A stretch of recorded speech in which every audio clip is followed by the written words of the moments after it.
Funerali di Stato e lutto nazionale nel giorno delle esequie, quanto deciso dal Consiglio dei Ministri dopo la strage di Casteldazzano. Sarà l'ultimo omaggio ai 3 carabinieri che hanno perso la vita. Intorno a loro, alle loro famiglie e all'Arma si stanno stringendo in queste ore le più alte cariche istituzionali, ad iniziare dal capo dello Stato, Sergio Mattarella, tra i primi a far arrivare il proprio messaggio. In questa drammatica circostanza esprimo la mia solidale vicinanza all'Arma e sentimenti di partecipe cordoglio ai familiari, insieme all'augurio di pronta guarigione agli operatori feriti. Seguo con partecipazione e dolore gli sviluppi di questa drammatica vicenda che ci richiama ancora una volta al valore e al sacrificio quotidiano di chi serve lo Stato e i suoi cittadini. Le parole della Premier Giorgia Meloni, che in una telefonata aveva espresso la vicinanza sua e del governo al comandante generale dei Carabinieri Luongo, che in mattinata aveva incontrato il ministro dell'Interno.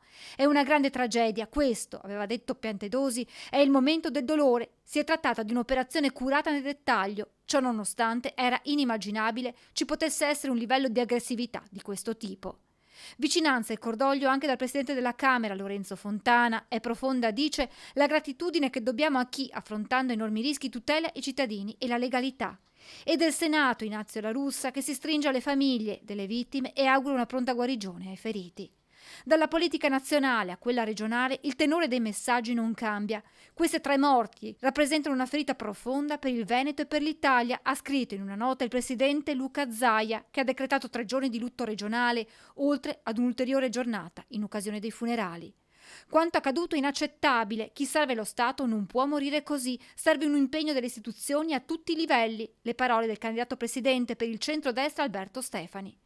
Una tragedia difficile da accettare, il commento di Giovanni Manildo, candidato del centrosinistra. Esprimo tutta la mia vicinanza alla famiglia, gli abbraccio i loro cari. Sono vicino all'Arma dei Carabinieri che ogni giorno sfida i pericoli per garantire la nostra sicurezza. Ancora una volta dobbiamo esprimere la nostra profonda gratitudine agli uomini e alle donne in divisa che ogni giorno con coraggio e spirito di servizio garantiscono la nostra sicurezza anche a costo di grandi sacrifici personali.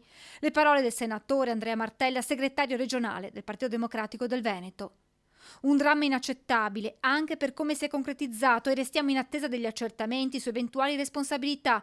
Questo però è il tempo del dolore, dice il coordinatore veneto di Fratelli d'Italia, il senatore Luca De Carlo. Verona, il Veneto e l'Italia sono in lutto, è una tragedia, un fatto che provoca enorme dolore. Tutelare questi uomini e donne straordinari è un dovere di tutti noi, rappresentanti delle istituzioni, quanto dichiarato dall'europarlamentare Flavio Tosi, coordinatore regionale di Forza Italia.